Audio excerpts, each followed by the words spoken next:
T-minus 10, 9, 8, 7, 6, 5, 4, 3, ignition. We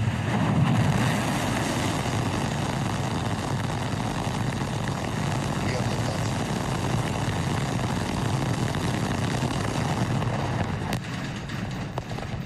Pitching downrange.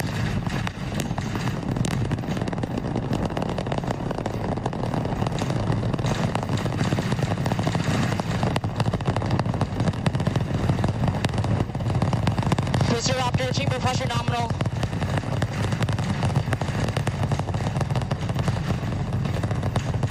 All right, we are T plus 30 seconds into flight, seeing 33 out of 33 Raptor 3 engines on booster V3, ascending over the Gulf now, coming up on maximum aerodynamic pressure.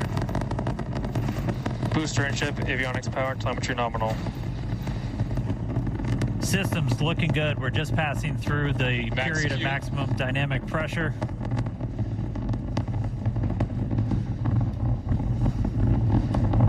A little over a minute into flight now. Vibrations chilling out here at Star Factory as we continue to watch Starship Flight 12 arc out over the Gulf. The next major thing coming up is going to be hot staging. Booster prop systems nominal. Reminder, we do what's our version of MECO. Most engines cut off, so we're going to shut down all but 5 of the Raptor engines on the booster. And then after that happens, we're going to ignite the 6 engines on ship while it is still attached. We have clamps that hold the 2 together. Those are going to retract inside of that hot stage ring, kind of protect them. Looks like we had one of the engines go out, still flying on 32 of the Raptor engines. But again, once we get the hot staging, those 6 engines on the ship are going to ignite. We're going to do it in a little bit different of a sequence on version 3. Essentially, those 3 RVAC engines will ignite first. Almost immediately after, just one of those central engines is going to ignite, and that's going to give the booster a bit of a kick, sending it in a known direction, followed shortly after by the other 2. We're through MECO. Need separation.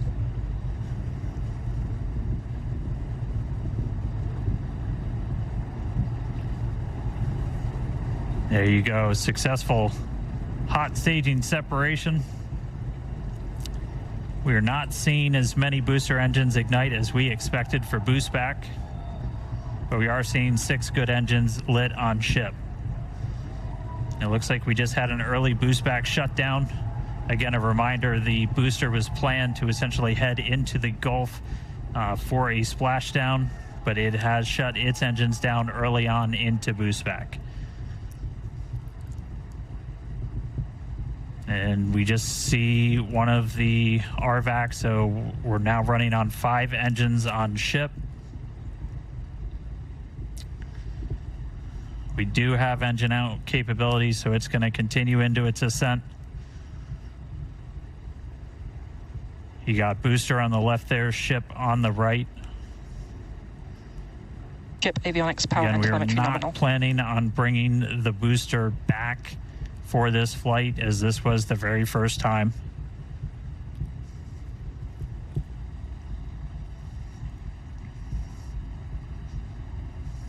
All right, so we're about 3 minutes, 50 seconds into today's flight.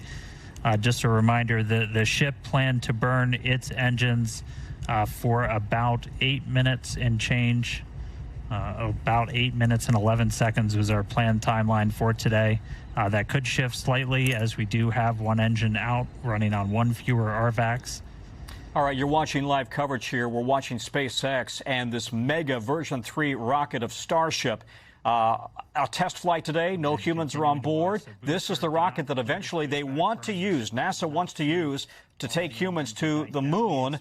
It is huge. On this model I have here, just to give you a sense of scale, 1 to 144. I mean, this is a big rocket. 33 Raptor engines fired. It looked like all but one of them, at a certain point, one of them dropped off, and then you've had what they call MECO, most engine cut off, not to the majority of engines. Let's quickly bring in NASA astronaut Steve Robinson joining us now. Steve, what do you make of this? It looks like it looked good until separation, but we don't have all rockets firing on the spaceship itself, if I understood correctly. Well, you know, this is what we just witnessed is something the human race hasn't actually seen before, a 400-foot rocket with 18 million pounds of thrust. So very, very impressive. And as you said, one of the Raptor 3 engines looked like it went out just before they got to MECO. And then they started for the booster, which is the bottom half of the rocket. It's separated from the top half of the rocket. The booster falls back and has a controlled, powered flight back into the ocean this time and eventually on land.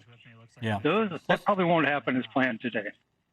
Let's bring the NAT sound full. Let's bring the sound up from Mission Control. We'll listen to it together. That was incredible.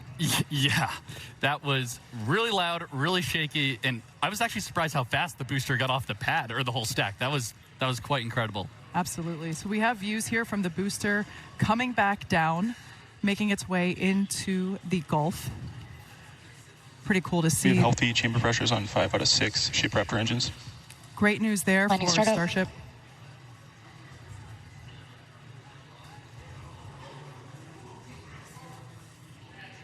Once again, we were not going to bring the super heavy booster back to the tower. We were planning on having it land in the Gulf.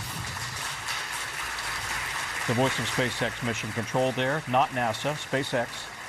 And it looks like the booster ended its mission there in the Gulf, but we've got a ship still flying. Great to see that. Still have 5 out of 6 engines there on S-39. Yes, we also heard good chamber pressures as well on those engines that are lit. We do have engine out capability. We do see that we have one of the RVAC, one of the Raptor vacuum engines that is currently out, but that's okay. Ship is continuing on. Amazing views of planet Earth there in the background.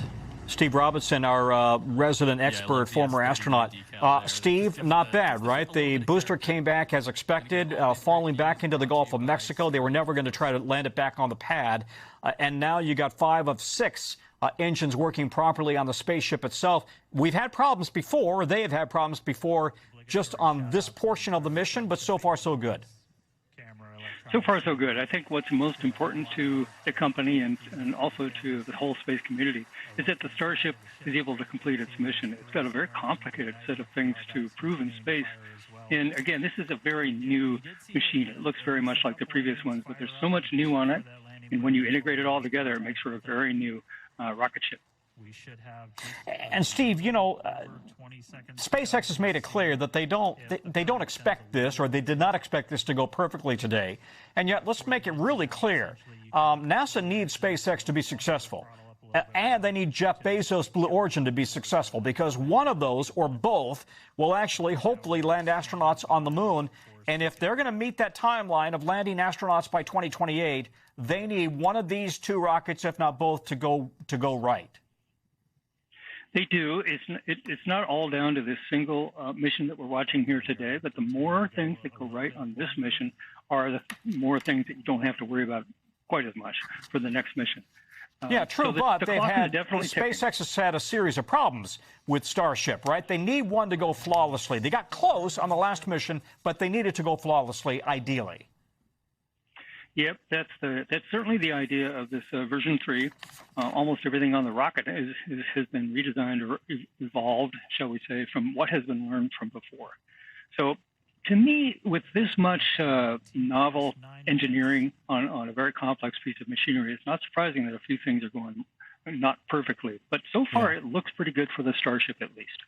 Yeah, and let's remind the audience that the idea here is that next year, Artemis 3 will do a mission orbiting around the Earth to try to dock with either the Blue Origin ship or the SpaceX ship, and then if that goes well, landing astronauts on the moon in 2028. UCal Davis professor, I need to take your class.